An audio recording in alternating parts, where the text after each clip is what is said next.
예, 그럼 다 같이 합장하시고 세 번 나무아미타불 부르겠습니다. 나무아미타불, 나무아미타불, 나무아미타불, 나무아미타불, 나무아미타불. 네, 반갑습니다. 나무아미타불. 네, 우선은 오늘 이 청룡사의 장소를 제공해 주신 우리 법정 스님께 감사하다는 말씀을 드리고, 또 이렇게 참석해 주신 우리 연우님들께도 감사의 말씀 전해드립니다. 그동안 공부 모임을 몇 회 진행을 했었는데, 그때는 그냥 이렇게 둥그렇게 빙둘러 앉아가지고 돌아가면서 한 단락씩 읽고 거기에 이제 해석을 하고 토론도 하고 하는 방식으로 진행했는데, 이번에는 우리 원앙생 연우님께서 이 정종법사님의 그 아미타경요해 약주에 대한 정종법사님의 그 서문을 번역해 주셨어요. 근데 이 서문의 내용을 제가 읽어보니까 내용은 굉장히 좋은데, 이것을 그냥 토론 방식으로 이렇게 하게 되면 이렇게 내용이 다소 좀 이제 난해한 부분들이 있어가지고 결국은 이제 제가 주로 얘기하는 게 되겠더라고요. 그래서 그럴 바에는 이번 공부 모임은 제가 이제 강의하는 형식으로 하고, 그 다음에 마지막에는 궁금한 점들이 있으면 또다시 이제 질문을 하셔도 되고, 그래서 이번에는 이런 방식으로 진행하는 게 좋겠다 싶어서 이렇게 진행하게 됐습니다.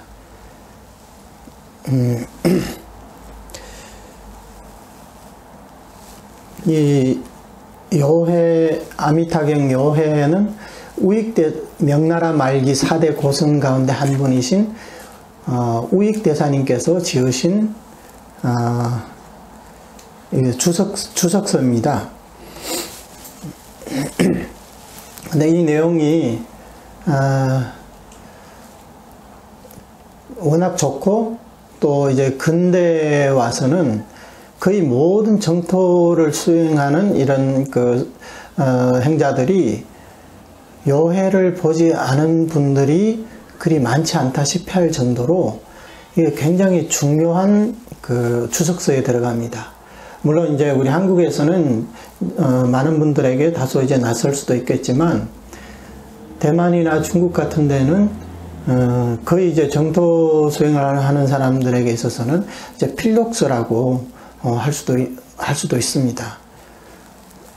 그래서 이 우익대사님의 요해에 대해서 우리가 이제 공부 모임을 가짐으로써 이 대사님의 정토 사상에 대해서도 공부하고, 그 다음에 더욱 중요한 것은 우리는 그 선도 대사님의 정토 사상을 따르는 이제 행자들이거든요. 그렇지만 우익 대사님의 이 가르침과도 일맥상통하는 부분이 있다는 거예요. 그래서 근래에 들어서, 그러니까 요즘의 정토 수행에 대한 어떤 체계를 세우고자 한다면, 물론 이제 우리는 선도 대사님의 정토 사상을 견지하겠지만, 그래도 이제 대부분 사람들이 이제 필독서라고 여기는 이 우익 대사님의 정토 사상도 함께 이렇게 공부한다면, 우리가 이제 앞으로 본인이 어떤 법문을 듣는다거나 아니면 본인이 직접 어떤 논서를 읽더라도 이 정토 수행의 이 맥락을 잡을 수가 있어요. 그렇게 돼야만이 다른 사람들의 다른 주장에 흔들리지 않을 수가 있다는 거죠. 그리고 우리 정토의 정견을 정립할 수가 있는 겁니다. 따라서 우리 아미타경 요해 이 공부 모임은 물론 이제 바로 선도대사님의 정토 사상을 공부하는 건 아니지만, 이것을 공부함으로 인해서 우리가 선도대사님의 그 정토에 대해서 한층 더 깊은 이해를 얻을 수가 있을 겁니다. 그런 의미에서 그동안도 이제 그 공부 모임이 매번 중요했지만 이번에는 이 정종 스님의 이 서무 내용을 공부하게 된 데에는 이 전체 여해를 바라보는 안목과 또 우리 정토종의 교리에 대해서 더 이제 한층 더 깊은 우리가 이해를 할 수 있기 때문에 굉장히 중요한 시간이라고 할 수가 있겠습니다. 이 자료는 지금 다 갖고 계시죠? 교재는. 예, 교재가 이게 28쪽에 달합니다. 그렇죠? 제 것과 같은가 한번 확인해 보시고 28쪽에 달합니다. 예. 28쪽에 달하는데 이 서문을 이제 원문에 들어가기 앞서서 제가 간략하게 우리 이 서문의 그 구성에 대해서 이제 말씀을 드리고 그 다음에 원문으로 들어가도록 하겠습니다. 먼저 이 서문에서는 정종 스님께서 이 우익대사님의 그 요해에 대한 이해와 그 다음에 약주에 대한 이해, 이것을 바탕으로 이제 쓰신 서문인데, 이 글에서는 먼저 요해의 종지와 그 다음에 요해를 쓴 이 목적에 대해서 설명을 하십니다. 이제 첫 번째 이제 나오는 이 문장이 거기에 대해서 이제 설명을 하는 거고, 그 다음에는 네 가지 요해의 전체 글에 대해서 네 가지 부분으로 나눠서 이제 또 설명을 하십니다. 첫 번째는 일반교설에 잘 의거하여 교묘히 정토로 끌어들임. 예. 여기서는 이제 다소 이제 우리 불교 내 전문 용어가 나올 수도 있는데요. 이런 부분들은 이제 처음 들으시는 분들은 메모를 해두셨다가 나중에 한번 검색을 한다든가 하면 그 뜻을 알 수가 있을 거예요. 그러니까 이 내용이 다소 이제 난해한 면이 있다고 말씀드렸잖아요. 그렇기 때문에 이것을 쉽게 이제 강의를 하려고 해도 이게 전문 용어가 들어갈 수밖에 없거든요. 그래서 한 번 듣고 다 이해할 생각은 안 하시는 게 좋을 거예요. 한 번만에 다 이해하시면 그럼 이제 다 육조 해능돼서 이제 같은 근기들이죠. 한 번 듣고 다 이해하시면 제가 뭐 먹고 살겠습니까? 그러니까 처음 듣고 이해가 안 가시더라도 어차피 이제 이번 이 강의는 그 이제 강의 자료를 남길 테니까 반복해서 들어보시고 그 다음에 또 우리 공부가 이제 앞으로 이제 진행됨에 따라서 그때 그 내용이 이런 내용이었구나. 그때 또 그런 이제 깨달음이 올 수도 있는 거니까 너무 조급해 마시고 본인이 이해할 수 있는 부분만 일단 받아들이시면 됩니다. 아셨죠? 그래서 이제 이 첫 번째는 성도문의 성도문에서 말하는 실상에 대해서 많은 언급을 하십니다. 이 우익대사님께서 그렇게 이제 하시면서 그 다음에 이제 정종법사님은 이것을 또 이제 여러 가지 3중으로 나눠서, 그러니까 3가지 단계로 나눠서 실상에 대해서 이제 설명을 합니다. 그 다음에 이제 세 번째의 그 미타위 실상에 대해서는 또 다시 12가지 실상으로 나눠서 또 자세하게 이제 설명을 하시거든요. 이 실상이라는 것은, 이제 불교 이제 초심자들은 좀 이제 다소 이제 낯설 수가 있는데, 실상이라는 것은 우리 대성불교의 핵심이라고 할 수가 있어요. 그러니까 참선하는 사람들이 이 먹고 하는 화두를 들어서 결국 깨닫고자 하는 게 이 실상이 뭐냐, 부모 미생전의 본래 면목이 뭐냐, 그게 바로 실상을 얘기하는 거거든요. 실상, 불성, 뭐 법성, 진여, 이 다 같은 말이거든요. 다만 이제 다른 측면에서 설명을 하는 것 뿐입니다.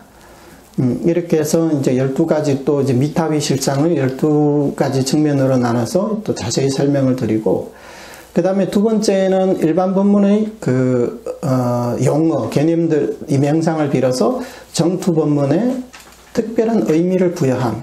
여기에는 이제 사토에 대해서 나와 있어요. 그러니까, 이런 용어들이 아마 일반인들은 다 낯설 거예요. 뭐가 사토인지. 이것은 천태종에서, 판별을 하신 모든 국토를 4가지로 나눌 수가 있다는 거예요. 그게 이제 가장 밑에 있는 것은 범성동거토라고 해서 우리가 살고 있는 이 사바세계도 범성동거토에 속한다는 거예요. 근데 우리가 사는 이 땅은, 이 사바세계는 범성동거정토가 아니라 예토라는 거예요. 하지만 극락세계에도 사토로 나누는데 우리가 왕성하게 되면, 번뇌를 못 끄는 사람들이 극락왕성하게 되면 그 왕성하는 곳이 범성동거정토라는 거예요. 그러니까 똑같은 범성동거토인데 우리 여기는 예토이고 거기는 정토라는 거예요. 범성동거토라는 것은 범부와 성인이 함께 산다는 거예요. 사실 우리 사바세계도 불보살님들의 화신이 있고 아라한들이 계시거든요. 다만 이제 그분들이 사시는 그 경계가 우리와 다르기 때문에 우리 눈에는 이제 띄지 않을 뿐이에요. 특별한 인연이 있으신 분들은 아라한을 진정한 아라한을 만나 뵐 수도 있고 불보살님도 만나 뵐 수가 있다는 거예요. 네. 그래서 이것을 이제 범성동거토라고 그러고, 그 다음에 3계내의 번뇌를 끊으면 방편유효정토라고 해서 그것은 이제 아라한 이상 되는 이제 성인들이 이제 법신을 증득하기 전에 잠시 머물러 있는 도를 방편유효정토라고 합니다. 그 다음에 그 위로 올라가면 그 다음에 실보장엄토라 그러고, 그 다음에 더 이제 원만한 그 국토는 상적광정토라고 하는 거예요. 상적광정토. 이렇게 이제 사토로 이렇게 분별해서 이렇게 설명을 합니다. 그것은 이제 해당 원문을 언급할 때 그때 다시 설명을 드리겠고요. 그 다음에 세 번째는 일반 법문의 교상에 대비하며 정토 법문의 특별히 뛰어남을 밝힌다. 이게 세 번째인데,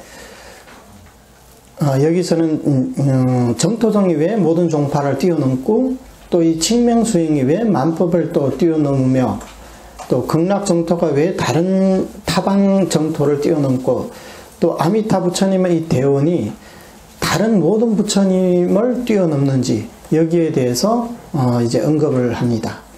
그 다음에 이제 네 번째는 남을 수술하는 방편으로 일반 법문의 교의를 설하여 유인하고 자기 본의에 따라 정토종의 특별한 종기를 드러내는 것으로 규결시킴. 좀 이제 길기는 한데, 남을 수순하는 방편이라는 것은 내가 이해하고 나의 방식대로 설하는 게 아니라 기존에 나와 있는 우리가 흔히 말하는 소위 전통이라는 게 있잖아요. 전통적으로 이렇게 해석을 해왔다. 그러니까 우익대사님 이전에 많은 선지식들께서 각자의 관점에서 이렇게 정토에 대해서, 교리에 대해서 이렇게 해석을 해 놓았는데 그것을 잠시 빌려서 똑같이 인용을 하시고, 그 다음에는 본의에 이 대사님께서 본인이 그 증득하신 내용에 따라서 본인이 이 교리에 대한 이해에 따라서 자신의 뜻으로 이렇게 얘기하는 거거든요. 네, 그것을 이제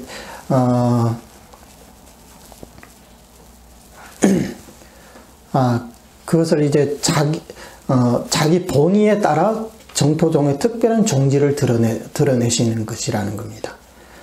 여기에는 이제 일심불란에 대한 기존의 해석이 있고, 신부전도에 대한 해석이 있고, 성령왕성에 대한 그 해석이 있습니다. 지금은 그냥 이 서문이 어떻게 구성되었는지 그것만 이제 설명하는 거니까 자세한 내용은 그 뒤에서 이제 설명을 할 거예요.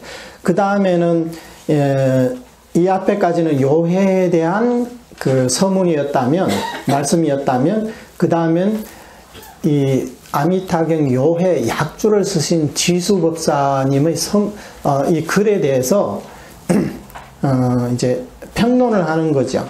약주에는 4가지 특색이 있다고 했어요. 상세함과 간략함이 잘 조화되어 있고, 둘째는 논증이 매우 정밀하고, 그 다음에 확실하고, 세 번째 인도하는 방법이 적절하고, 네 번째는 선도대사로 통해 들어감. 이렇게 약주에 대해 가지고 이제 4가지 특색이 있다는 것을 이제 지적을 해주시고, 그 다음에 마지막에는 결론을 이제 짓는 부분인데, 여해와 약주를 두루 찬탄하시면서 그 다음에 정토종의 본래 종지를 회복하고 만중생을 널리 구제하기 바란다는 이런 말씀으로 이제 마무리를 짓게 됩니다. 이렇게 해서 이 서문의 지금 이제 28쪽에 달하는데 이제 기본적인 구성에 대해 가지고 간략하게 이제 말씀을 드렸습니다. 그 다음에 이제 원문으로 들어가겠습니다.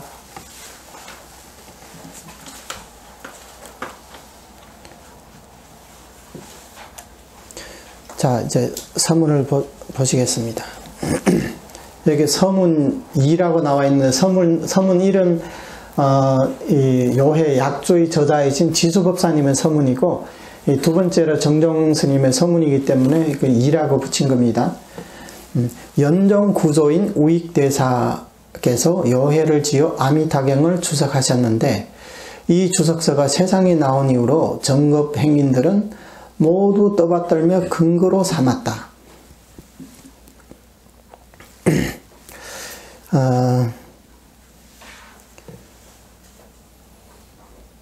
여기에 보면 세상에 나온 이후로 정업행인들은 모두 떠받들며 근거로 삼았다.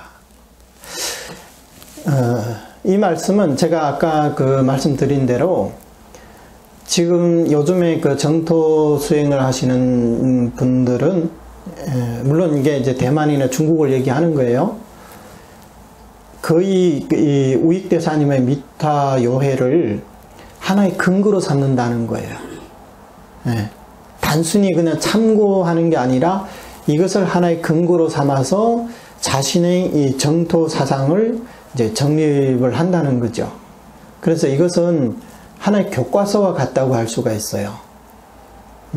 이 근거라는 것이 이제 굉장히 중요하거든요. 우리가 특히 불자라면 우리가 불교를 얘기할 때 내 생각은 이렇다, 내 견해는 이렇다, 이렇게 얘기해서는 안 돼요. 왜냐하면 저나 여러분이나 다 범부 중생이기 때문에 우리의 지견은 원만하지가 못하다는 거예요. 그래서 우리가 스스로 경전을 보더라도 그 경전의 의미에 대해 가지고 우리가 정화하고 올바르게 판단할 수 있냐? 그러지 못하다는 거예요. 우리에게는 그런 지혜가 없습니다. 그러면 어떻게 해야 되냐? 앞선 이런 선지식들께서 이런 논서, 경전이나 논서에 대한 이런 해석들을 우리가 참고를 할 수밖에 없는 거예요. 그래서 그분들의 지혜에 의지해서 우리가 경문의 바른 뜻을 이해해야 된다는 겁니다. 그래서 우리가 어떤 얘기를 할 때도 그냥 내 생각은 이렇다, 뭐 걔네는 이렇다, 이렇게 얘기할 것이 아니라 그 근거를 생각하면서 이러한 뜻이 있기 때문에 나는 이렇게 생각한다, 이렇게 얘기하면 몰라도 아무 근거 없이 그냥 내 생각대로 이렇게 얘기를 해버리면 그렇게 되면 바른 지견을 가지고 있는 이는 불자라고 할 수가 없습니다. 그래서 이 점은 반드시 이제 유념을 하셔야 됩니다. 이 아미타경 요해도 이제 그런 역할을 한다는 거예요. 그래서 내가 어떤 정토 공부를 하면서 이해하기 힘든 부분이라든가 아니면 헷갈리는 부분이 있다면 이것을 가지고 하나의 근거로 삼아서 내 생각이 옳은 건지 이렇게 판단을 할 수가 있다는 거죠. 근데 인광대사께서는 아미타경이 나온 이래 제1의 주석서라고 칭찬하셨으니 이 요해의 지위와 영향을 가히 알 수 있다.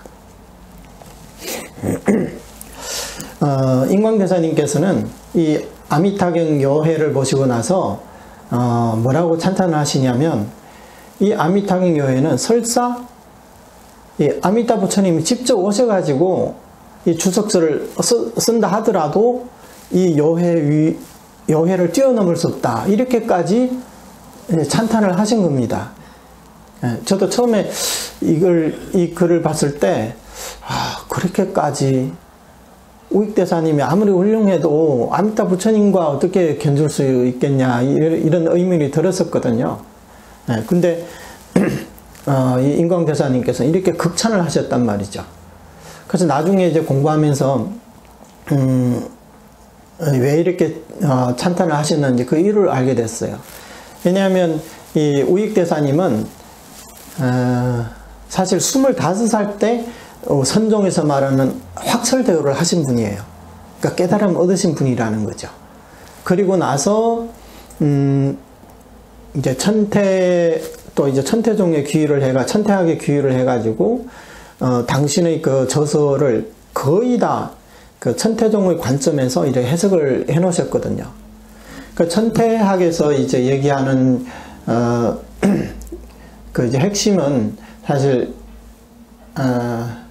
천태학을 조금만 공부하신 분들이 아시겠는데 아마 여기 계신 분들은 모르시는 분들이 많을 거예요. 거기서 부처님의 일생 동안의 가르침을 58교로 이렇게 분판을 하셨어요. 그러니까 교판을 이렇게 나누셨다는 거죠.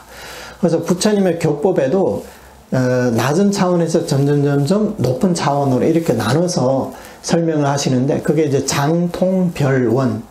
장교라는 것은 이제 소승의 가르침을 말하고 통교라는 것은 소승과 대승의 그 분계점.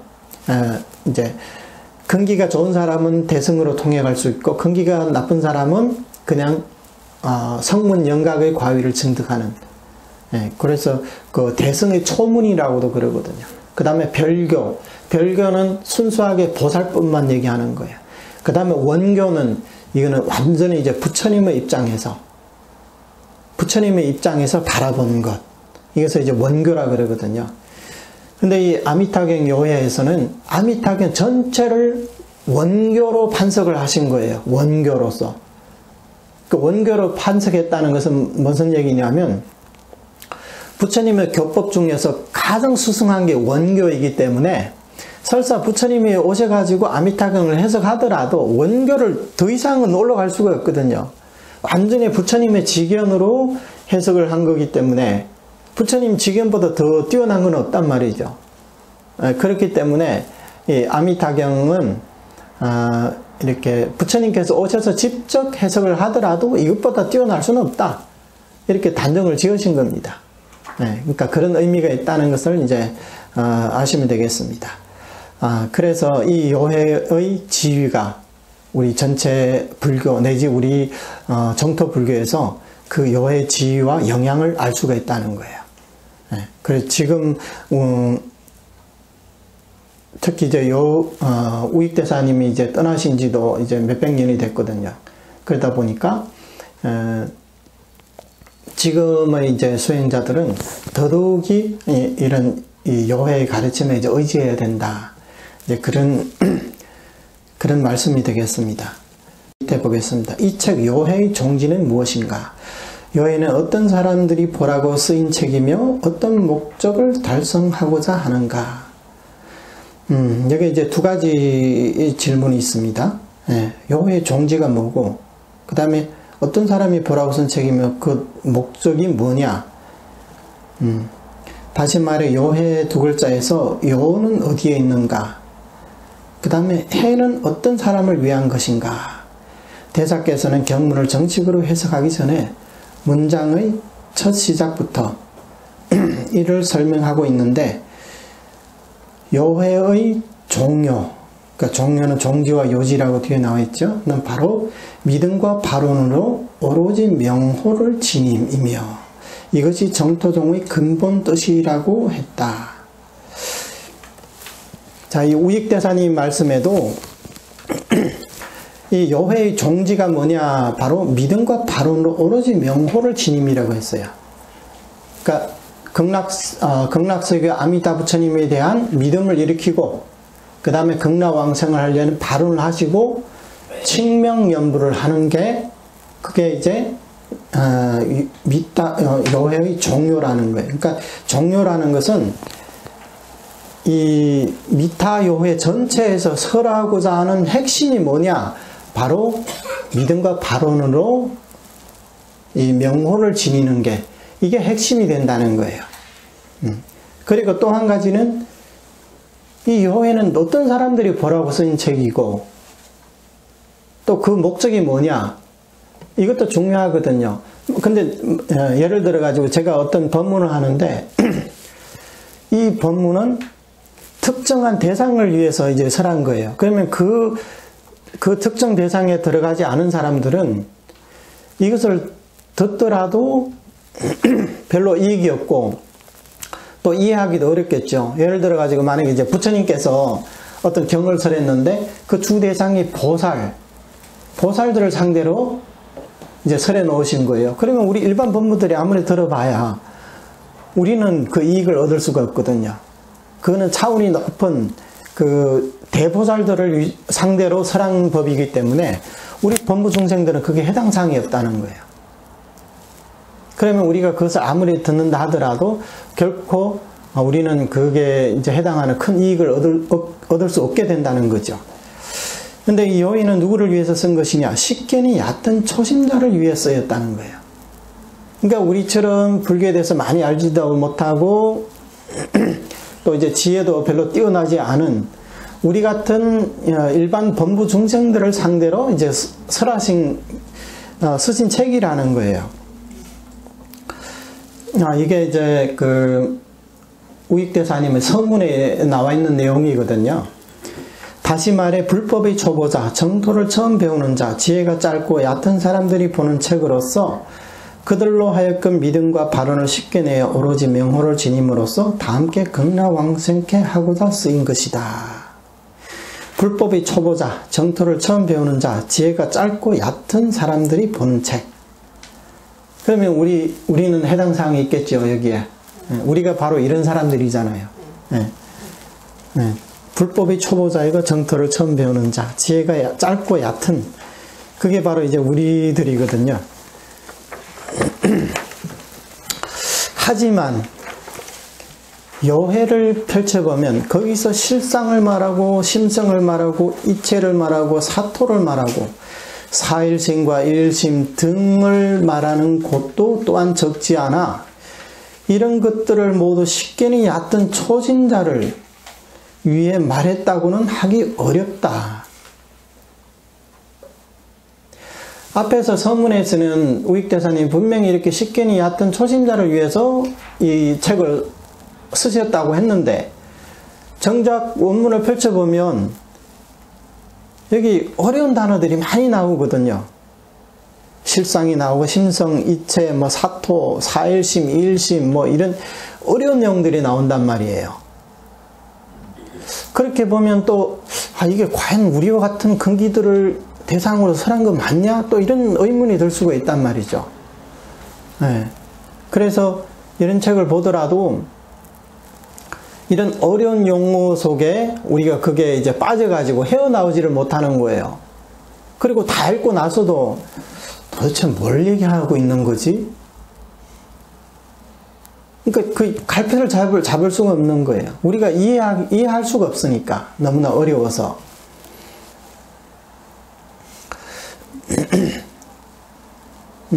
그래서 또 이제 언뜻 보면 믿음과 발언으로 오로지 명호를 지님이라는 것과도 조금 멀게 느껴지는 듯하다. 앞에서는 이 종지가 믿음과 발언으로 명호를 지니는 거라고 했는데 앞에서 또 이런 복잡하고 난해한 그런 내용들을 말씀하시니까 이것을 식견이 얕은 초신자를 위한 것이고 또 뭐 믿음과 발언으로 오로지 명호를 지님이라는 그런 이제 종료와는 이제 멀리 느껴지게 된다는 거, 우리가 동떨어져 있는 듯하다는 거죠. 더구나 사람들이 이것을 보고서 여기에 미혹되어 심성과 실상을 매우 고상하고 미묘한 것으로 여기어 도리어 여회의 이행 종료, 이행이라는 거 쉬운 행이라는 거예요. 을 알지 못하고 노실하게 오로지 부처님 명호를 부를 줄 모르고 있으니 심히 우익대사께서 처음 의도하신 마음에 위배되고 있다.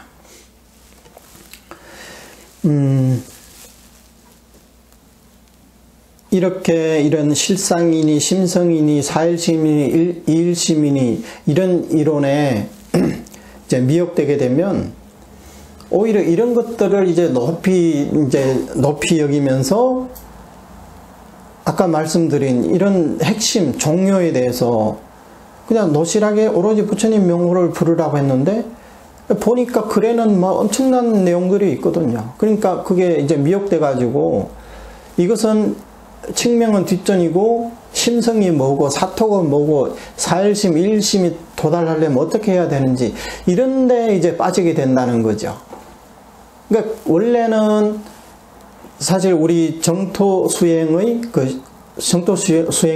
어떻게 해서 쉬운지 그것을 설명하는 부분이었는데 오히려 그 용어, 그 개념에 빠져가지고 우리가 오히려 거기에 집착하게 된다는 거죠. 그러다 보니까 이 정토종의 종지가 분명하게 드러나지를 않는다는 거예요. 사실 이 부분도 저도 이제 개인적으로 느끼는 거지만 우리가 어떤 선지식의 그 가르침이 없다면 우리 스스로 그런 경론들을 보면 정말로 여기 말씀처럼 그게 빠져가지고 헤어나오지를 못해요. 그러니까 그게 이 경이나 논서에서 전달하고자 하는 핵심 내용이 뭔지 우리를 그걸 파악을 할 수가 없다는 거예요. 앞에서는 이렇게 얘기하고 뒤에서는 또 저렇게 얘기하고 그러니까 앞뒤 문장이 또 서로 모순되는 듯 보인다는 거예요. 그런 것들을 우리가 하나하나 잘 가려내서 이 논서, 이 경에서 정확하게 전달하고자 하는 내용이 뭔지 그것을 알려면 반드시 선지식의 가르침이 필요하다는 거예요. 그렇게 누군가 이렇게 교통정리를 해주지 않으면 우리는 그 용어들에 이제 빠져가지고 허족되면서 빠져나올 수가 없다는 거예요. 그리고 여기 이제 노실하게 오로지 부처님 명호를 부를 줄 모르고 있으니 노실하게라는 것은 이게 이제 연불 수행에서 이제 자주 등장하는 내용인데 분별심을 내지 않고 성실하게 착실하게 그 한 가지 행을 실천해 나가는 것을 이제 노실하다 이렇게 표현합니다. 그러니까 이런 그 용어들에 미혹돼 가지고 이 종료를 우리가 그것을 바르게 이해하지 못하고 있으니까 우익대사님께서 이 책을 쓰신 의도에 그 초심에 어긋나게 됐다는 거죠.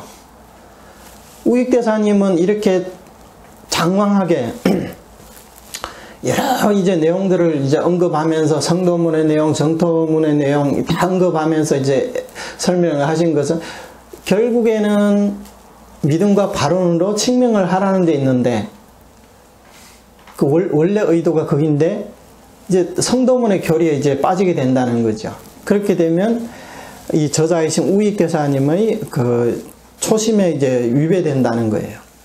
그래서 어찌하여 전적으로 정토종의 독립된 사상체계에 의지함으로써 그 의미가 더욱 분명하게 드러나도록 하지 않는 것인가. 사실 정토종은 그 중국 당나라 때에 이르러서 선도대사님이라는 분에 의해서 정토종이 교리가 이제 집대성이 되었습니다. 하지만 이 밑에도 말씀하시지만 그게 당나라 말기에 이르러서 정토종의 논서가 우리 근본이 되는 그런 논서들이 중국에서 사라지게 된다는 거예요. 그것을 이제 해석하고 있습니다. 이것은 우리 중국의 정토종이 대략 당무종의 회창범란을 거치고 5대 19시기 후주 세종의 회불 사건을 당한 이후로 담란대사와 도작선사의 법맥을 개성하고 정토종의 독립적인 교판 체계를 완성한 선도화상의 광견소 등 정토종의 근본이 되는 교전들이 이미 사라졌기 때문이다. 그 이유에 대해서 이제 설명을 하고 있습니다. 사실 한국도 마찬가지거든요. 그 조선시대에 들어와 가지고 그것도 사실 이제 회불 정책이라고 볼 수가 있죠. 숭유 억불 정책이라고 그러죠.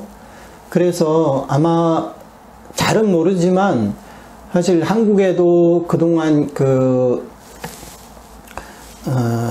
역대 선지식들께서 쓰신 그런 이제 주석서들이 굉장히 많이 사라졌을 거예요. 그래서 조선시대에 들어와서 거의 보면 선종과 정토만 이제 남아 근근히 이제 명맥을 유지하고 있다고 말해도 과언이 아닐 거예요. 왜냐하면 이런 선종을 제외하고는 다른 종파들이 계속 전승돼 내려오려면 상승 논석이 있어야 돼요. 근거가 있어야 된다는 거예요. 근데 참선은 좀 다르죠. 참선은 스승이 제자를 인가해 줌으로써 꼭 어느 한부의 경전이나 논서에 의지할 필요 없이 스승이 제자를 인가해 줌으로써 대대로 이렇게 전해져 내려올 수가 있거든요. 근데 교종은 그렇지가 않아요. 경전과 논서의 그런 가르침이 반드시 존재해야만이 그 법맥이 이어져 내려올 수 있다는 거죠. 그렇지 않으면 그 법맥이 끊기게 된다는 거예요. 그래서 우리 정토종의 이런 논서들이 당나라 말기 이런 회창범란에 의해 가지고 다 사라졌다는 거예요. 그런 까닭에 설령 후대의 큰 스님들이 그런 주석서를 지어 정토종 경전들을 해석하더라도 정토종 교판의 근거를 잃었기 때문에 어쩔 수 없이 천태나 화엄 등의 일반 법문의 교상에 빌릴 수밖에 없었다. 정토종 자체의 그런 논서들이 사라졌기 때문에 다른 종파의 교리에 의지할 수밖에 없다는 거예요. 그래서 천태종의 교리로서 정토를 해석하고 화엄의 교리로서 해석하고 그 다음에 또 유식의 교리로서 해석하고 또 삼론종의 교리로서 해석하고 이렇게 될 수밖에 없다는 거예요.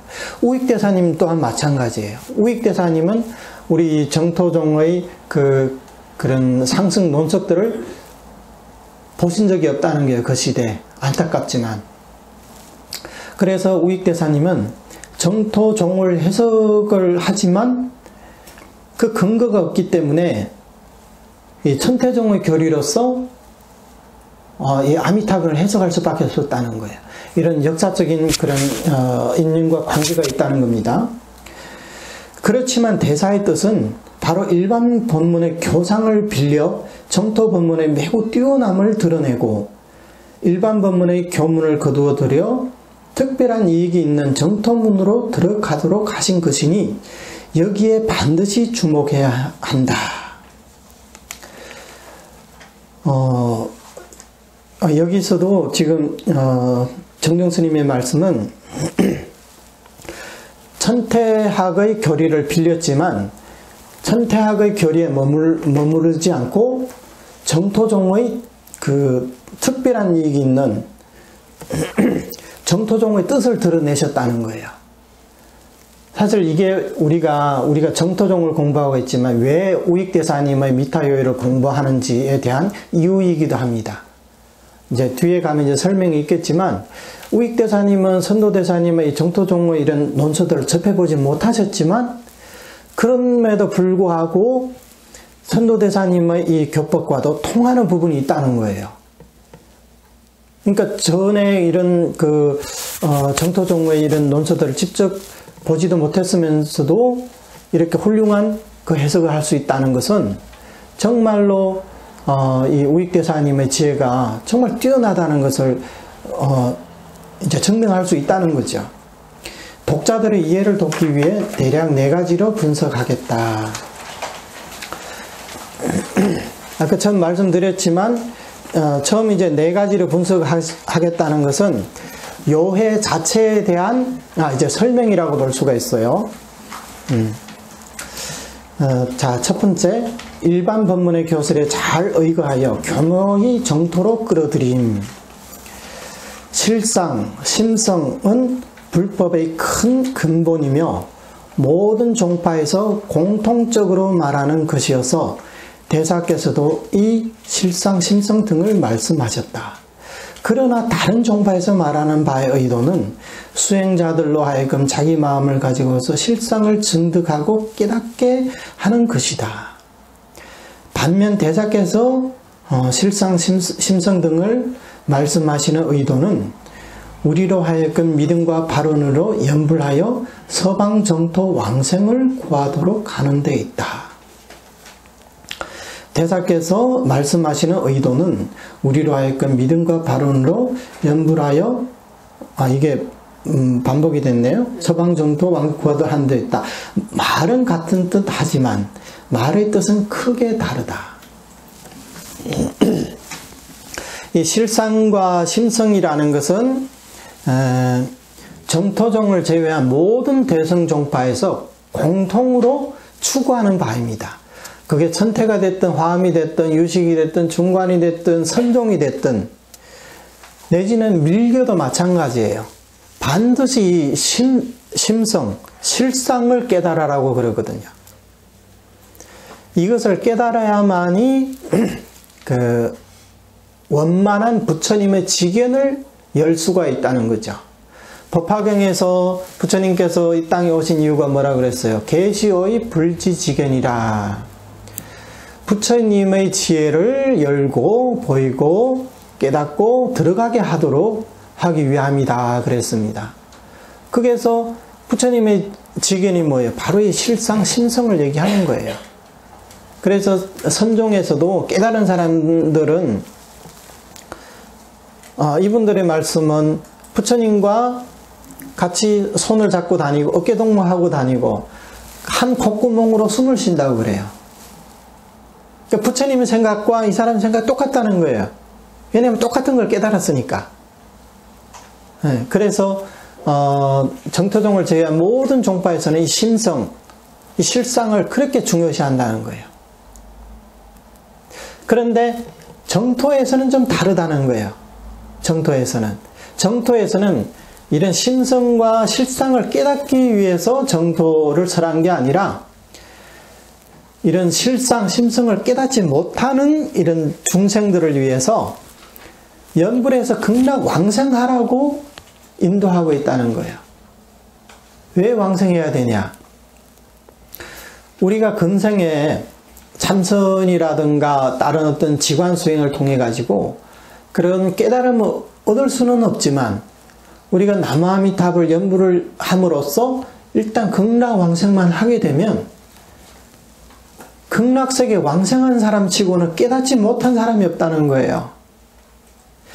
자 보세요. 우리가 이 땅에서 깨달음을 성취하려면 얼마나 힘듭니까? 전생에 정말 99%를 닦은 사람이라면 금생에 조금만 노력하면 깨달을 수 있을지 몰라도 그렇지 않은 사람이라면 정말 인간 세상 수십 년 너무나 짧습니다. 너무나 짧아요. 저 천상세계 사람들은 한번 선정에 들면 몇 급씩 들고 있다는 몇 급으로 따져요. 거기는. 하물며 우리가 몇십 년 앉아가지고 무슨 깨달음을 얻고 생사를 초월하고 그게 말처럼 그렇게 쉽지가 않다는 거죠. 그래서 선종에서도 금생에 못 깨달으면 다음 생에 또 가서 또 하고 다음 생에 안 되면 또 다다음 생에 하고 그러면 언젠가는 깨닫지 않겠냐 이렇게 말하거든요. 물론 세세생생 퇴전을 하지 않고 계속 그렇게 정진을 할 수 있다면 언젠가는 깨달을 수는 있겠죠. 아무리 땅 밑에 아무리 깊이 물이 있다 하더라도 계속 끊임없이 파면 언젠가는 물이 나올 거 아니에요. 하지만 우리에게는 격음의 미혹이라는 게 있어요. 한번 윤회를 해버리면 전생의 일을 잊어버린다는 거예요. 여러분 전생 기억나십니까? 기억 안 나죠? 전생에 무슨 기도를 했는지 아십니까? 그것도 기억이 안 나죠? 그러니까 우리는 세세세계 윤회하면서 아직까지 유치원도 졸업 못했다는 거예요. 유치원을 졸업해가지고 정식 학교 들어가야 되는데 그것도 못했다는 거죠. 그러다 보니까 오늘날까지도 이 모양 이 꼴로 이렇게 살아가고 있다 이런 얘기입니다. 그러면 다음 생에 가면 금생보다 좀 낫지 않을까? 부처님의 말씀에 의하면 우리 이 세상은 이제 갈수록 더욱더 혼탁해진다고 했어요. 그래서 지금 이 시대를 말법 시대라고 하는 거거든요. 점점 혼탁해져서 이제 삼재가 생겨난다고 그래요. 삼재. 우리 매년 절에 사는 삼재풀이 그 삼재가 아니고 그 삼재는 부처님 경전에는 근거가 없는 삼재입니다. 그거 누가 만드는지는 모르지만 불교에서 말하는 삼재는 도병거, 그러니까 전쟁, 기아, 네. 그 다음에 그 다음에 이제 질병, 전염병 같은 거, 이게 이제 삼재거든요. 그러면 점점 가면 이제 사람 수명도 점점 줄어들고, 나중에는 서로 사람만 보면 서로 막 죽이려고 그런다는 거야.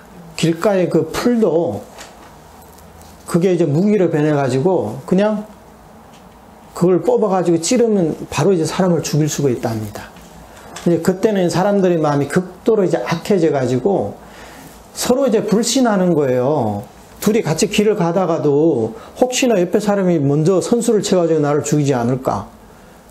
그런 이제 두려움이 있고 공포가 있기 때문에 그러려면 내가 먼저 죽여버려야지. 이런 마음을 갖게 된다는 거예요.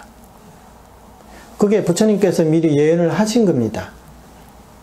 네. 그러니까 그 예언을 보면요. 앞으로는 전쟁은 꼭 일어납니다. 지금 당장은 아니더라도 그렇게 해서 도병겁이 지나고 기근겁이 지나고 그 다음에 뭐 이런 뭐 질병 이런 겁이 지나고 나면 그 다음부터 사람들이 반성을 하게 된다는 거예요. 네. 그렇게 해서 이제 또 선법을 닦고 하면서 수명이 점점 이제 늘어나게 되는데, 우리는 지금 말법 시대 그리고 간겁에 있거든요. 그러니까 우리의 복과 지혜, 뭐 수명 여러 가지들이 점점 이제 줄어들고 있다는 거예요. 네. 지금 우리가 이제 현대 의료적인 혜택에 의해 가지고 평균 수명이 이제 증정한 것 같지만 이게 일시적인 현상이라는 거예요. 한번 핵전쟁이 일어나가지고 이 인간들의 이 문명이 한번 파괴돼 봐요. 한번 상상을 해보세요. 그때 어떤 상황이 벌어질지. 요즘에는 고층 건물도 많고, 예를 들어 어떤 사람이 100층에 산다. 근데 어느 날 전기가 끊기고 물이 끊겼다. 그럼 어떻게 될 것 같아요? 어떻게 내려올 거예요, 그 100층? 지금 엘리베이터 타고 내려온다고 하지만 변기도 다 막히고, 에?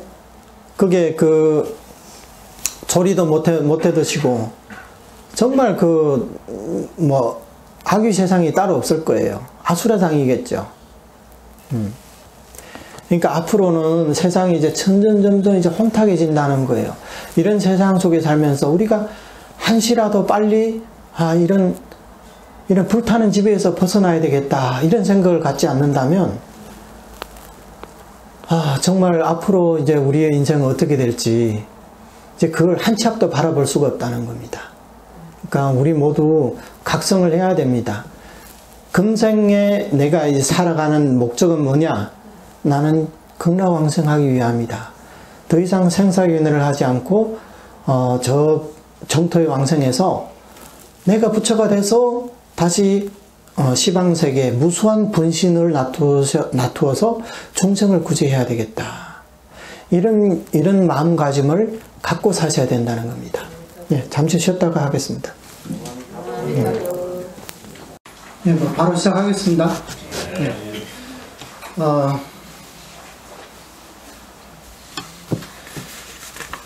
이제 사쪽을 펴보세요. 우익대사께서는 오중현의의 제2장인 변체장에서 먼저 총체적으로 대승경전은 모두 실상을 본체로 한다라고 말씀하셨다. 이 말에는 특별한 점이 없는 듯 하나 곤이어 판별하는 삼중실상의 뜻은 매우 깊고 심오하다. 여기 또 깊고 심오한 게 나오네요. 그 천태종에서 이제 모든 대승경전을 해석할 때 오중현이라고 있어요. 그러니까 원문에 들어가기 전에 5가지 각도에서 전체 경례에 대해서 이제 해부를 하는 겁니다. 하나하나 이것은 무슨 의미가 있고 그것을 이제 낱낱이 이제 밝히는 건데, 변체 이 대승경전의 본바탕이 본체가 뭐냐 이거 판별할 때 항상 들어가는 말이 대승경전은 모두 실상을 본체로 한다.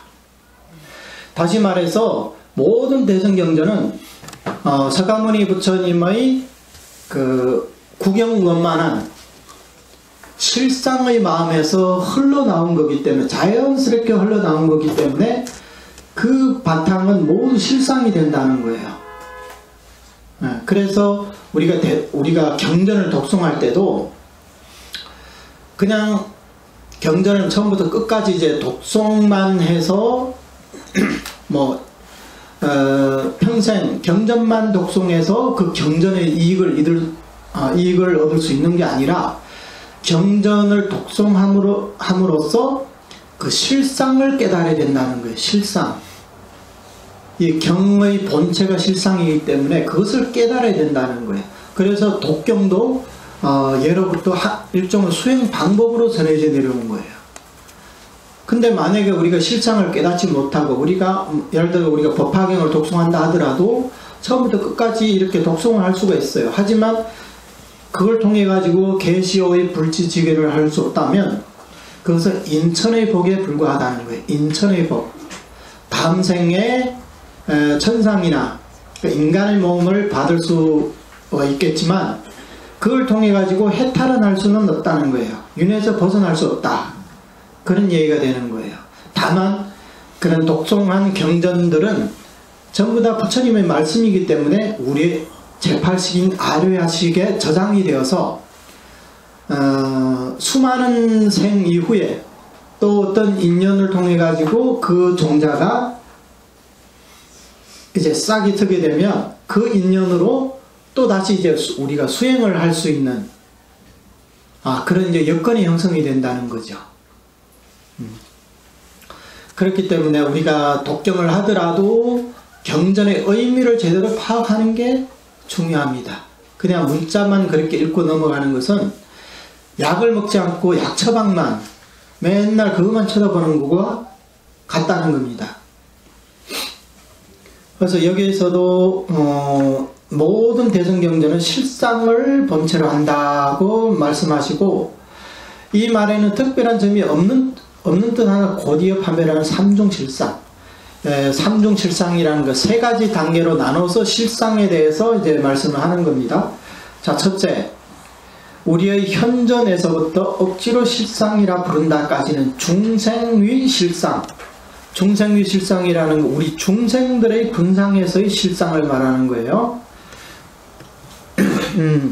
즉 성품에 갖춰져 있는 실상, 성구실상이라고도 그러죠. 이것은 곧 다른 종파의 교문에서 사람들에게 힘써 깨달아 취하라는 것이다.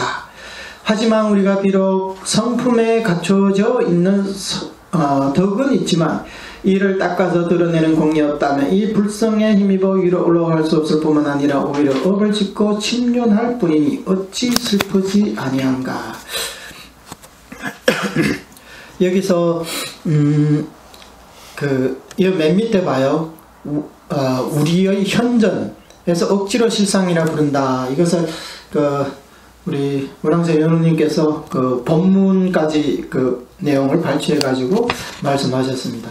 제가 한번 읽어볼게요. 어렵냐 안 어렵냐 한번 들어보세요. 우리의 현전 일념 심성은 안에 있는 것도 아니고 밖에 있는 것도 아니며 가운데 있는 것도 아니다. 푸른색도 노란색도 붉은색도 흰색도 아니고 길지도 짧지도 네모나지도 둥글지도 않으며 냄새도 아니고 맛도 아니고 법도 아니다. 찾으면 끝내 찾을 수 없지만 없다고 말할 수도 없고 100개 천녀를 갖추고 만들고 있지만 있다고 말할 수도 없다. 일체의 연례와 분별 언어와 문자의 상을 예였지만 연례와 분별 언어와 문자가 이것을 떠나서 따로 자성이 있는 것은 아니다. 요컨대 이 실상은 일체의 상을 예였으면서 곧 일체법이다. 여의였기 때문에 상이었고 즉하기 때문에 상이 아닌 데 없다. 그런 까닭에 부득이 억지로 실상이라 부른 것이다. 이해하셨죠? 지혜가 뛰어나신 분들은 한번 딱 들으면 이제 깨달으셔야죠. 그 정도 되면 이제 우리도 육조 해능대사가 되겠죠. 그러니까 이런 말씀들이 있기 때문에 처음 이제 요해를 보는 사람들은 이런 말씀 보고 이게 도대체 무슨 뜻인지 뜻은 모르지만 대단히 심오한 것 같아요. 그렇죠? 심오하기 때문에 오히려 여기다가 힘을 더 쏟아붓는 거예요. 이거 무슨 뜻인가 이해하려고. 그러니까 이 요회의 종지를 놓쳐버리고 이런 실상을 깨닫는데 더 힘을 쓰게 된다는 거죠. 그렇게 되면 이 우익대사님께서 요회를 쓰신 근본 취지에 이제 어긋나게 된다는 겁니다. 이게 이제 실상을 말하는 거예요.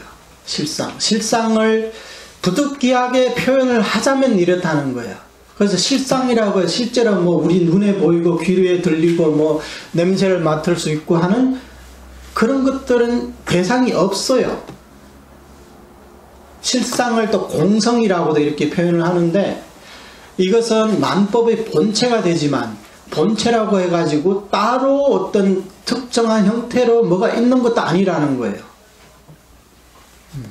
뭐 이 얘기는 뭐 아무리 길게 해봐야 저도 모르고 여러분도 모르고 시간만 낭비하니까 이쯤까지만 하고, 여기서 중생위 실상이다. 예, 이 부분을 우리가 많은 분들이 이 부분을 모르거든요. 그래서 뭐라고 하냐면 내가 본래 부처다. 다만 내가 그걸 모르고 있을 뿐이다. 이런 얘기 많이 들어보셨죠? 네. 그 다음에 또 당신이 부처요, 뭐 사람이 부처요, 뭐 또 이렇게 말하는 분도 계시던데 그런 것도 들어보셨죠? 네. 그래서 우리에게는 완만한 뭐 어떤 뭐 불성을 갖고 있어가지고 뭐 하는 일마다 잘 될 것이다. 뭐 이렇게 말씀하시는 분도 계시고 하는데, 여기에서 첫째에서 말씀 중생위 실상을 우리는 아셔야 돼요. 중생위 실상. 이 실상이라는 것은 부처님의 실상과 나의 실상이 하나이지 둘이 아닙니다. 부처님이 깨달은 실상과 내가 갖추고 있는 실상이 둘이 아니라는 거죠. 하지만 이 실상을 증득하고 못하고에는 이것은 천지 차이가 난다는 거예요. 이거 천냥지차라고 그랬죠. 중생위에서도 우리가 불성을 갖추고 있기는 하지만 중생위에서 실상에는 아무런 위력이 없다는 거예요. 위력이 없어요. 부처님과 똑같은 실상을 갖고 불성을 갖고 있으면서도 불성의 힘을 우리가 발휘를 못한다는 거예요. 예컨대 여러분들 그 집 뒤에, 집 마당에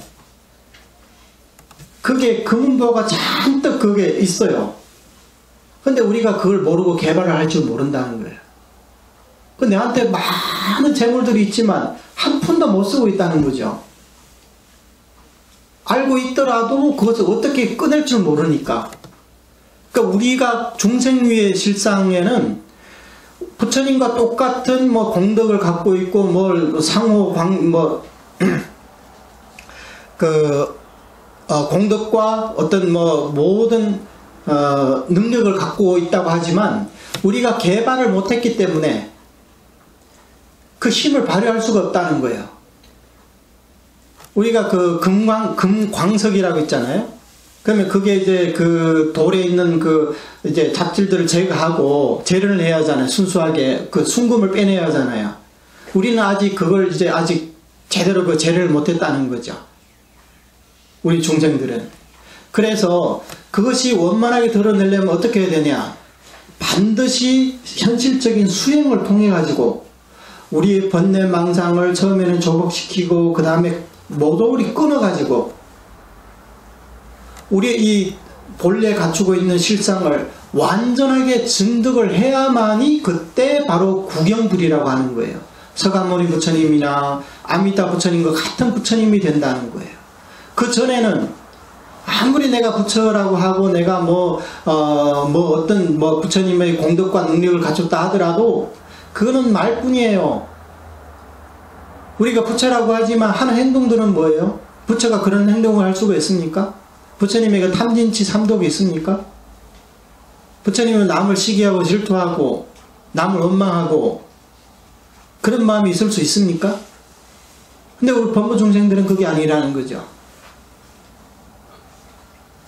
그래서 우리가 비록 성품을 갖춰져 있는 덕은 있지만 그런 공덕은 다 있어요. 이를 닦아서 드러내는 공이 없다면 이 불성의 힘이 오히려 위로 올라갈 수 없을 뿐만 오히려 업을 짓고 침륜할 뿐이니 사실은 더 깊이 말한다면 우리가 지금 움직이고 말하고 듣고 하는 것도 다 우리의 불성의 힘입니다. 다 불성의 힘이지만 불성의 그 긍정적인 작용은 나오지 않고 불성이 무명에 가려져 가지고 이런 3계 육도와 상응하는 그런 음력만 가지고 있을 뿐이라는 거예요. 그래서 조사스님도 깨닫고 나서서 항상 그런 말을 하잖아요. 중생들이 헛되이 윤회하고 있다. 부처와 똑같은 성품을 가지고 있으면서도 이렇게 어리석은 중생살이를 하고 있다. 이렇게 한탄하시는 이유가 바로 거기에 있다는, 깨닫고 나고 보니까 모든 중생이 다 본래 부처고 다 불성을 갖추고 있거든요.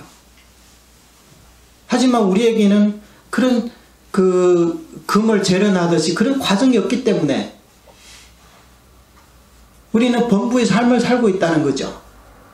근데 이런 것은 말로 해서 되는 게 아니라 반드시 수행을 통해 가지고 이것을 실상을 깨닫고 나아가 증득을 해야만이 그게 진짜 내게 된단 말이에요. 그걸 내가 자유자재로 써먹을 수가 있다는 거죠. 그 다음 두 번째, 실상의 본체에서부터 응화신이라 부른다까지는 재불위 실상, 모든 부처님 지유의 실상, 즉 원만히 증득한 실상을 밝히고 있다. 삼신이란 모든 부처님께서 갖추고 있는 법신, 보신, 화신, 이렇게 삼신을 말합니다. 삼신을 원만히 증득하고 만덕을 다 드러내어 거룩한 가운데 극치힘으로 이름을 부처라 한다. 그러나 우리와 같은 하열근기인 범부중생은 모든 부처님의 경계와는 현격하게 멀리 떨어져 있으니 어찌 미칠 수 있겠는가. 그런 까닭에 무량무변한 제불께서는 비록 이미 부처를 다 이루었지만 번번이 세상에 나오시어 온갖 방법으로 중생을 교화하시는 것이다. 하지만 우리는 지금까지도 여전히 헛되이 유랑하고 있다. 죄업이 깊고도 무거워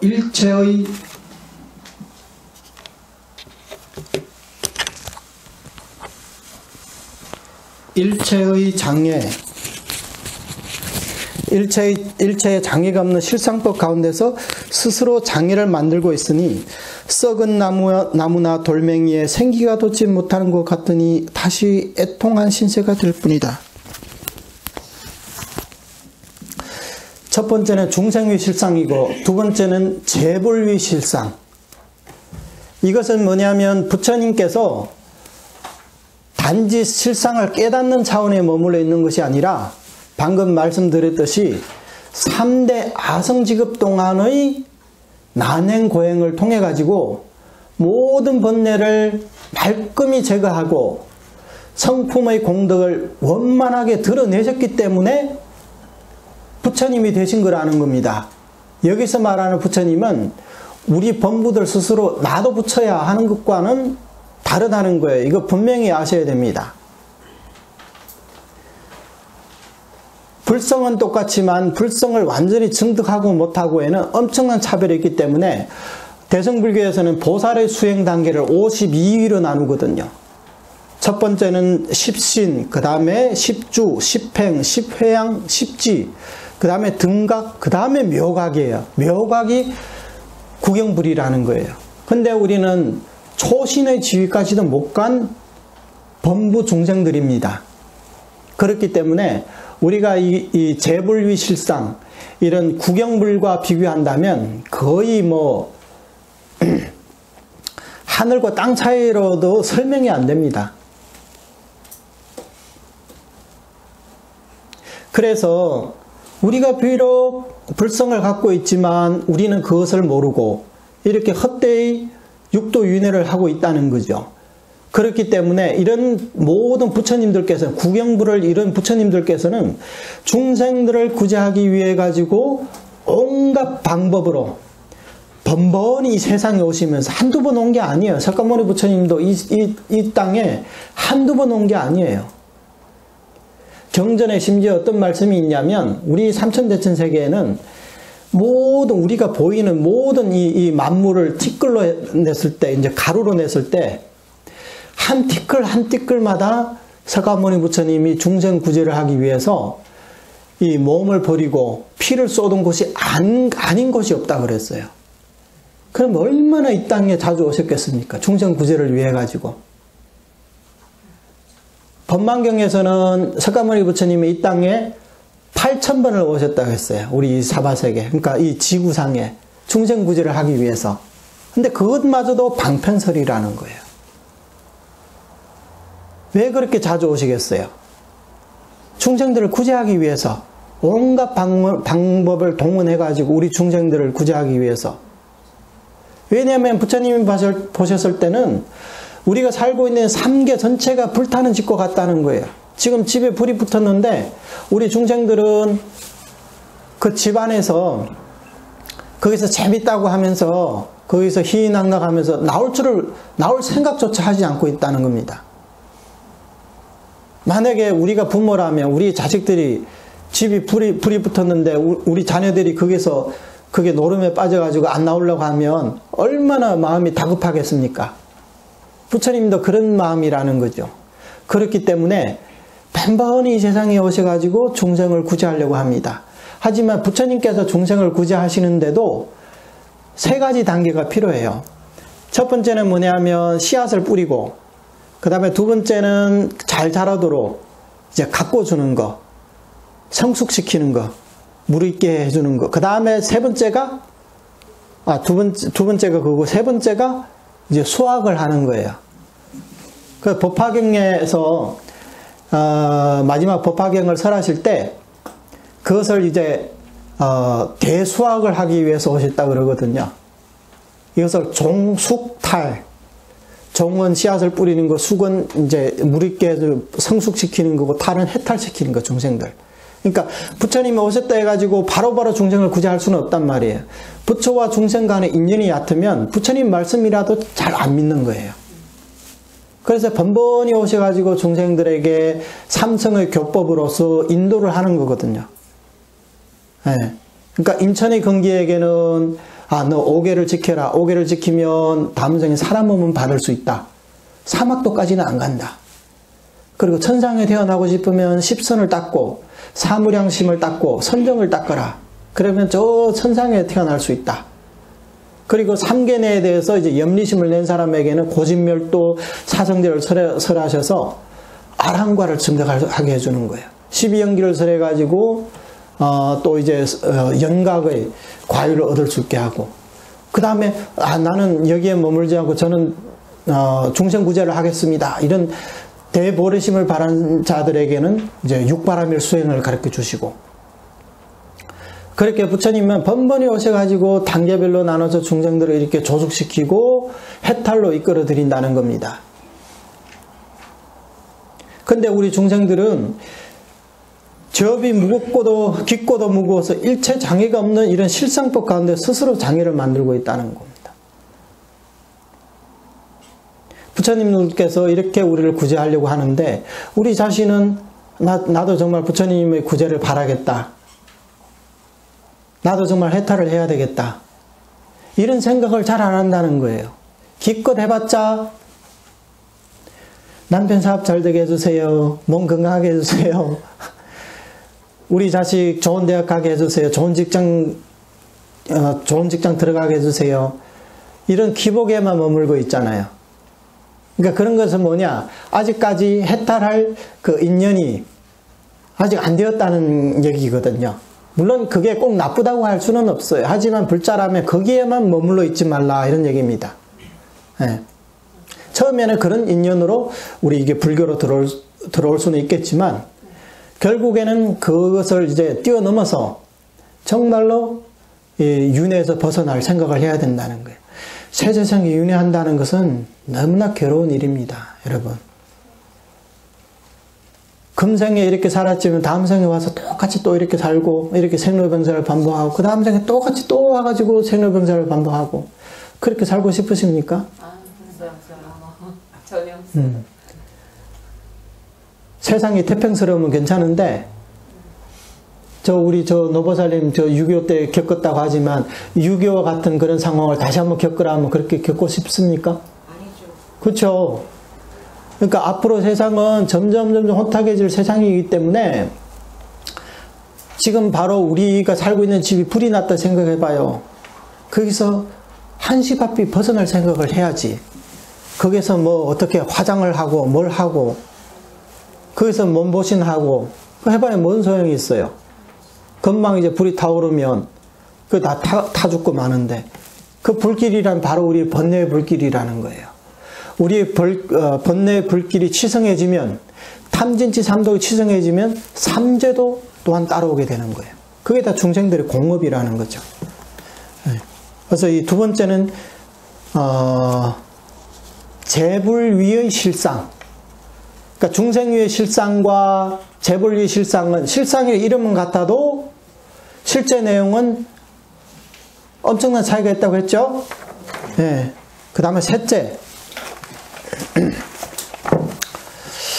이것도 굉장히 복잡한데 고요함과 비춤은 둘이 아니고 에서부터 도장 찍는 것이까지는 미타위 실상, 아미탑을 지위해서 실상을 밝히고 있다. 대사께서는 사불이, 그 다음에 이무, 육작, 칠능소, 그 다음에 이인으로서 이 미타위 실상을 상세히 해석한 것이 곧 법계의 본체를 들어 지은 나무아미탑을 명호라는 것이다.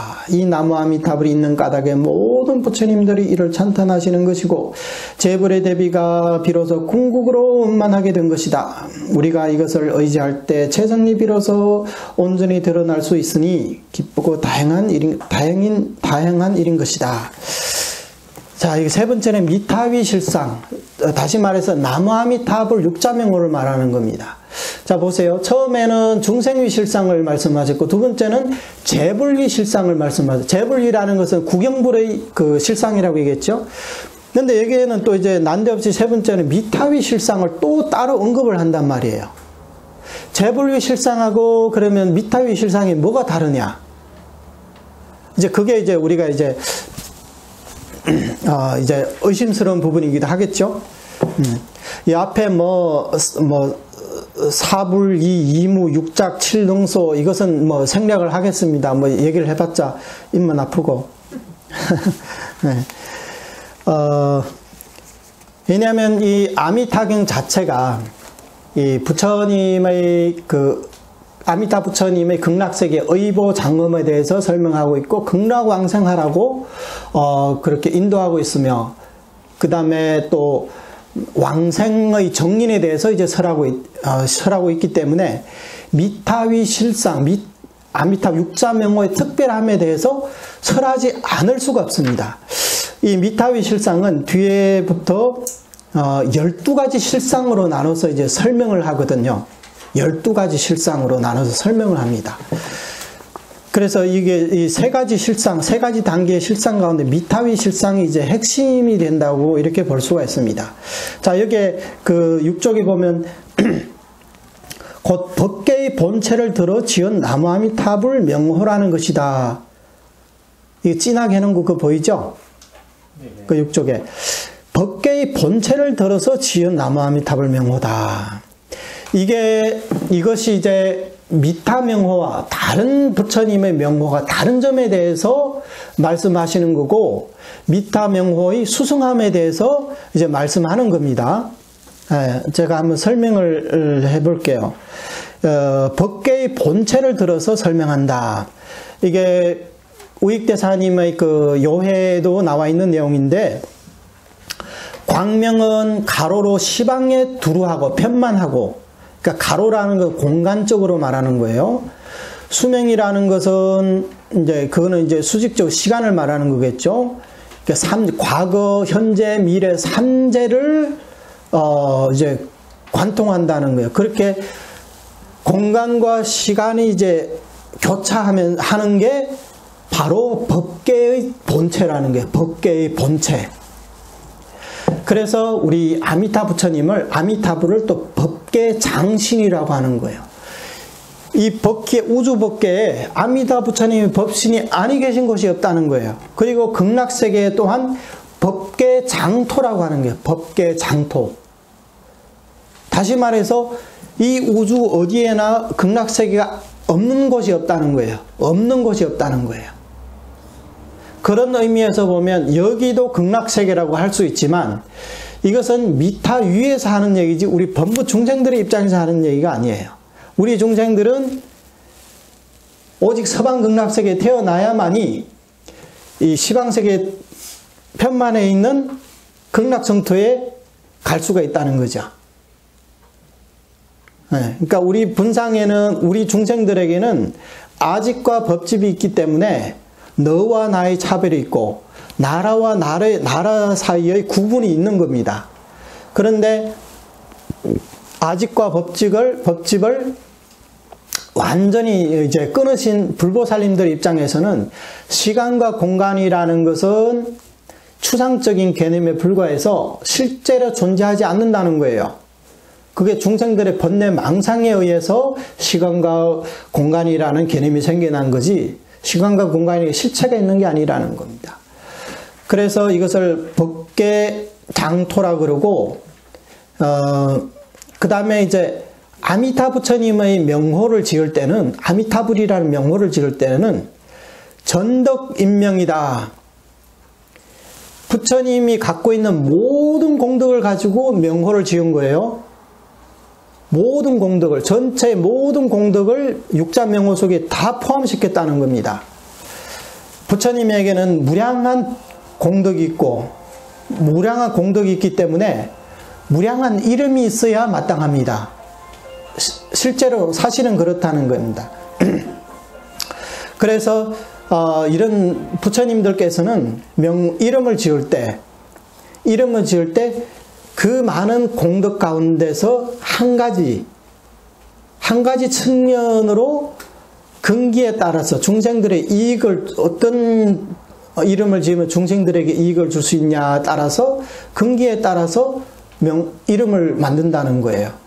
거기에는 이 인지에서 수행할 때의 그 공덕에 따라서 지을 수도 있고 성불 하고 나서 그 공덕에 따라서 지을 수도 있고 그 다음에 성품의 입장에서 아니면 상의 입장에서 그 다음에 본인의 그 어떤 발언의 입장에서 이름을 지을 수도 있다는 겁니다. 근데 오로지 아미타 부처님의 이 명호만이 그 중의 한 가지만 취해서 지은 게 아니라 전체의 공덕을 가지고 이름을 지었다는 겁니다. 그래서 아미타라는 것은 번역하면 무량이란 말이에요. 아는 무자고 미타는 양이라는 거예요. 양, 수량할 때 양. 근데 우리 석가모니 부처님께서는 이 아미타를 무량광, 무량수라고 이렇게 번역을 하셨지 않습니까? 그러면 무량불이 되는 거죠, 원래는. 그러면 뭐가 무량하냐? 공덕과 지혜와 신통과 도력과 그 다음에 의보와 정보의 장업, 그 다음에 설법과 중생구제 등등이 일체가 다 무량하다는 겁니다. 그래서 우리가 나무아미탑을 부르게 되면 이 명호 속에는 모든 그 공덕들이 다 포함되어 있기 때문에 나무아미탑을 부르면 시방 3세의 모든 부처님의 명호를 부르는 것과 똑같다는 거예요. 그래서 법계장신이라는 말도 나무아미타불이 이 모든 부처님의 대명사와 같다는 거죠. 사실 다른 부처님들도 다 무량광 무량수라고 할 수가 있습니다. 왜냐하면 지혜는 다 동등하니까. 지혜와 복도 다 동등하니까. 아미타 부처님께서는 애초부터 명호로서 중생들을 구제하시기 위해서 이 이름을 지은 거기 때문에 명호에는 이런 특별한 의미가 들어있다는 겁니다. 그래서 이 석가모니 부처님께서는 무량광 무량수로서 모든 공덕을 다 그 속에 다 이제 포함을 시켰다는 거죠. 그래서 우리가 부르는 이 나무아미타불 육자명호라는 것은 그만큼 그게 이제 중요하고 그만큼 수승하다는 겁니다. 지금 우리가 이제 이렇게 나무아미타 부를 수 있는 것은 정말로 기쁘고 다양한 일입니다. 자, 이제 미타위 실상에 대해 가지고 이렇게 12가지로 이렇게 나눠서 설명을 했는데 이걸 한번 볼게요. 이 미타명호를 또한 구경실상, 첫 번째입니다. 구경실상이라고, 구경이라는 것은 완전하다, 원만하다는 뜻입니다. 실상이라고 부를 수 있으니 비록 모든 부처님께서 실상을 증득하고 드러내셨지만 반드시 이 구경실상 자리에 올라야만 중생을 구제하시는 대비가 비로소 철저하게 만족되는 까닭이다. 이 구경실상에 도달하지 못하면 결국은 구경불이 될 수가 없는 겁니다. 그래서 이 구경의 자리에 올라야만 중생을 구제하는 대비가 비로소 철저히 만족된다. 왜냐하면 등각보살도 중생에 속하거든요. 만약에 내가 아직 부처가 되지 못하고 내가 대보살이라 하더라도 내 대보살과 같은 보살들은 내가 구제할 수 없다는 거예요. 나와 똑같은 수준의 보살은 내가 구제할 수가 없어요. 그런 보살들은 그 더 윗단계에 있는 보살이나 아니면 부처님이 이제 구제를 해주신다는 거죠. 그래서 이런 부처님의 대비가 중생을 구제하는 대비가 철저하게 만족이 되려면 반드시 이 구경실상의 자리에 올라야 된다는 겁니다. 이 구경실상이 미타위 실상에서 이렇게 나누어져 나온 겁니다. 이거 잘 유념하시기 바랍니다. 또한 작타실상이라 부를 수 있으니 실상 전체를 들어 자신도 만들고 또 남도 만드는 까닭이다. 이 실상이라는 것은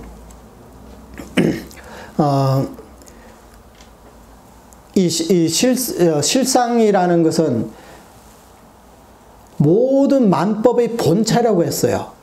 극락세계에 있는 의보장은 가운데 부처님의 그 아미타 부처님의 이 몸이라든가 32상 80종호라든가 아니면 극락세계 여러 가지 그 환경 물질적인 이런 장음이라든가 전부 다 구경위의 실상에서 이제 작타실상으로 드러났다는 거예요.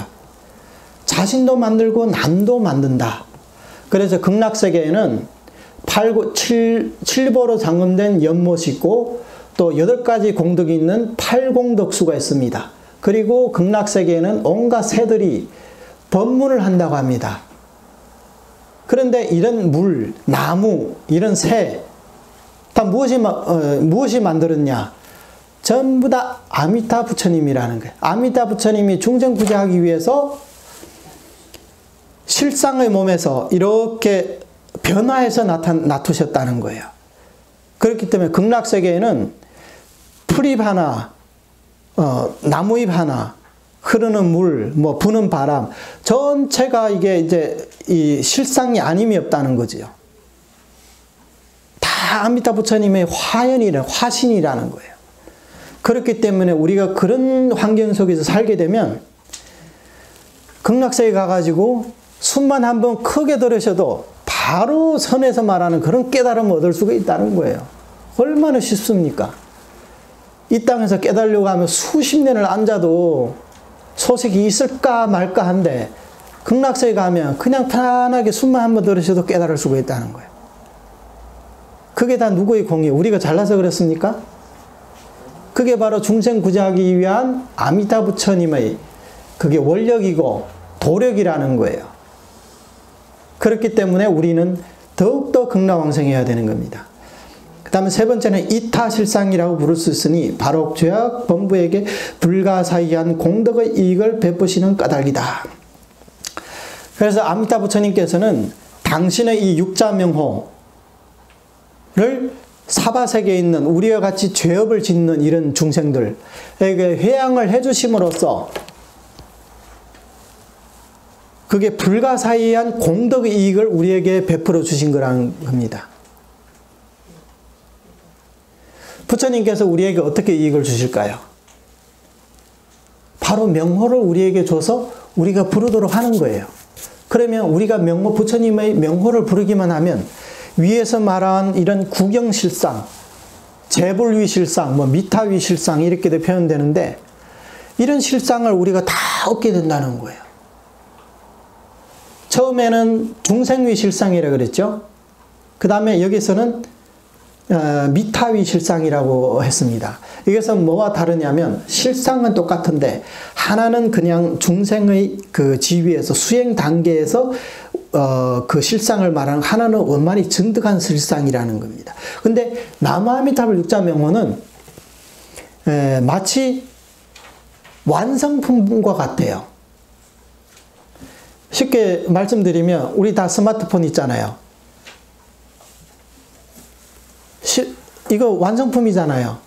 아직 뭐 조립 단계 아니면 뭐 어떤 부품 개발 단계 아니잖아요. 다 조립해놓고 중생들에게 주는 거예요. 사용하라고. 그럼 얼마나 편안하겠어요. 우리가 이 이치를 다 몰라도 이 스마트폰의 이거 메커니즘 우리가 몰라도 받아서 다 사용할 수 있잖아요. 이게 이타실상이라는 거예요. 우리 중생들이 실상에 대해 가지고 이해하지 못하고 깨닫지 못했다 하더라도 부처님께서 이미 완성품을 만들어서 우리에게 주셨기 때문에 우리가 부르는 즉시 그 실상이, 구경실상이 우리의 공덕으로 전환이 된다는 겁니다. 지옥에 가게 되는데. 그러니까 한 번에 끝낼 수 있는 방법, 바로 남아미타불을 부르는 거예요. 이렇게 부르면 바로 극락세계 가면 바로 한 번에 다 해결되는데, 뭐하러 저 인천으로 다시 보냈다가 또 다시 거기서 본인이 또 다시 또 수행해가지고 또 이제 극락왕생하게 그렇게 빙빙 돌아서 갑니까? 단박에 이제 가는 게 좋죠. 네. 이게, 혜정스님께 지난번에 말씀드렸거든요. 또 한 가지가 있어요. 이것도 이제, 명호 이제 불가사의함입니다.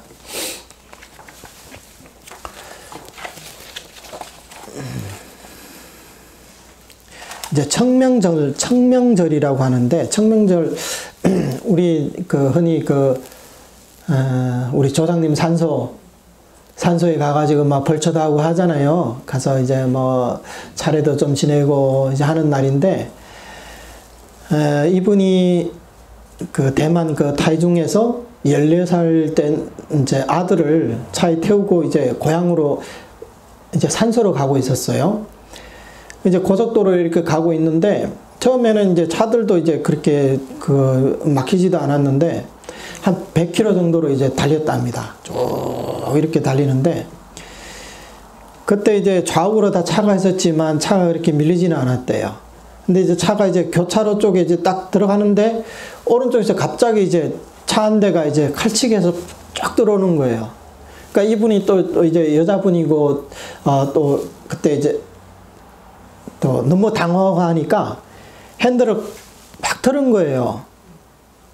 이제 그냥 가면 이제 놀랬으니까, 사고 날 것 같으니까 한 180도로 이제 틀었다는 거예요. 너무 이제 힘을 줘가지고. 근데 이제 그렇게 이제 틀었는데, 이 차가 본래 이제 남쪽으로 가고 있는데 180도 돌고 나니까 이제 북쪽으로 가버리고 180도로 이렇게 돌아온 거예요. 근데 이때 보니까 그쪽에서 이제 큰 이제 트럭 한 대가 화물차 같은 게 팍 이렇게 오는 게 막 돌진해 오는 거예요. 그러니까 이분이 봤을 때는 이제 곧 그 화물차와 이제 충돌이 일어나게 생겼거든요. 그래서 그때 이제 놀란 마음에 큰 소리로 아미타불 하고 이제 한번 이렇게 불렀대요. 아미타불. 근데 신기한 것은 이 부르는 순간 주변의 차들이 그 자리에 다 멈춘 것 같더라는 거예요. 움직이지를 않더라는 거예요. 딱 이제 그때 딱 느끼기를. 근데 이 차는 어떻게 됐냐?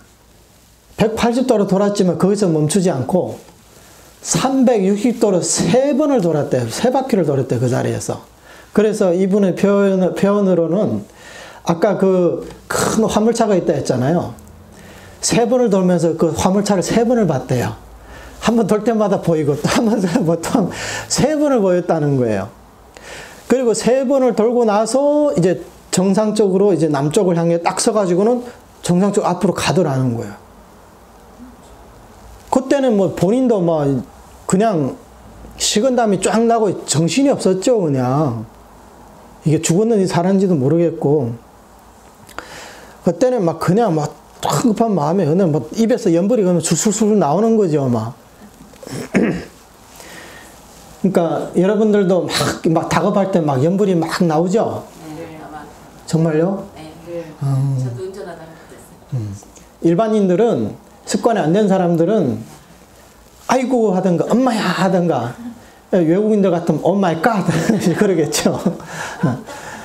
그러니까 이분은 평소에 이제 연불을 별로 안 했지만 그래도 그 연불의 그 씨앗이 이제 남편이 이제 그 연불을 하는 사람이고 하니까 자주 뜯어나니까 그게 이제 각인이 됐나 봐. 그러니까 위급할 때 이렇게 연불을 할 수 있었던 거거든요. 근데 이분은 이제 정상을 돌아서 가는데 손발이 떨려서 운전이 안 될 정도거든요. 근데도 차가 정상적으로 쭉 잘 가더라는 거예요. 그렇게 가가지고 이제 휴게소에 차를 딱 대놓고 막 손발이 막 달달달달 떨리는 거예요. 그러니까 아들은 그러니까 그래서 돌고 나서 휴게소 갈 때까지 아들하고 엄마하고 한마디도 안 나눴대요. 그러니까 둘 다 놀래가지고 정신이 없었죠. 그러니까 아들이 뭐라 하냐면, 아이고, 아까 엄마 정말 멋졌어요. 멋지다는 거야. 차를 막 그냥 그 자리에서 막 세 바퀴를 막 빙빙 도니까 막 차를 막 돌리니까 대단했다고, 정말 멋있었다고 아들이 그러는 거예요. 그러면서 방금은 연불한 게 아니라 그냥 부처님을 외친 거라고. 우리는 그냥 평소에는 남마음이 이거는 그게 아니라 아미타고 뭐 소리를 막 있는 힘껏 막 소리를 질렀으니까. 그래서 이분이 이제 그 유급할 때 그때 이런 연불을 하지 않았다면 분명히 죽었을 거예요. 그 상태에서. 안 죽을 수가 있나요? 고속도로에서 차가 180도 돌아가지고 이렇게 가는 게 아니라 이쪽으로 이렇게 가버리면 뒤에 오는 차가 안 부딪히겠어요? 얼마나 위급한 상황에서. 근데 연불을 함으로써 그런 재앙들이 다 사라진 거예요. 이게 명호의 공덕이라는. 그러니까 지금까지 제가 이 설명드린 이 내용들은 뭐 실상이 어쩌고 이렇게 설명을 드렸는데 이것은 이제 이론적인 이론적인 내용이고 현실적으로 그러면 명호가 우리한테 어떤 도움이 있냐. 연불에는 미래이익이 있고 현재이익도 있습니다. 미래이익이라는 것은 우리가 극락왕생에 금생을 마치는 순간 왕생에서 성불하는 것이 있고, 현세이익이라는 것은 현세에 우리의 어떤 재난을 소멸하고 업장을 소멸시키고, 예, 모든 일이 이제 소원대로 잘 이루어지도록 그렇게 이제 가피를 주시고, 그러니까 왕생할 때만 이익이 있는 게 아니라 현세에도 그만큼 이익이 많다는 거예요. 네. 그러니까 우리가 이 한 번 나무아미타를 부르는 명호 속에서 우리는 이렇게 현재와 미래의 이익을 두 마리 토끼를 한 번에 다 잡을 수가 있는 거예요. 네, 얼마나 수승합니까? 그러니까 정말 이 세상에서 우리 이제 흔히 하는 말이 이런 말이 있거든. 이 세상에는 오직 육자명호만이 진실하고 나머지는 다 거짓된 것이다. 이런 말이 있거든요. 그래서 우리는 살아서든 죽어서든 오로지 이 육자명호에 의지해야 되는 겁니다.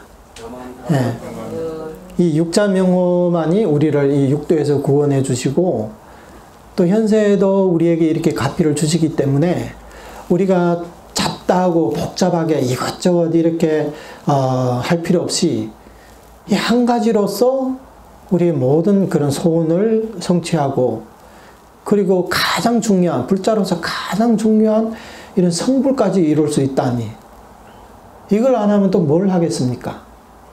네. 특히 우리 법무 중생들의 입장에서는 우리는 모두 다 상상근기가 아니에요. 여러분들도 그렇지만 저도 마찬가지예요.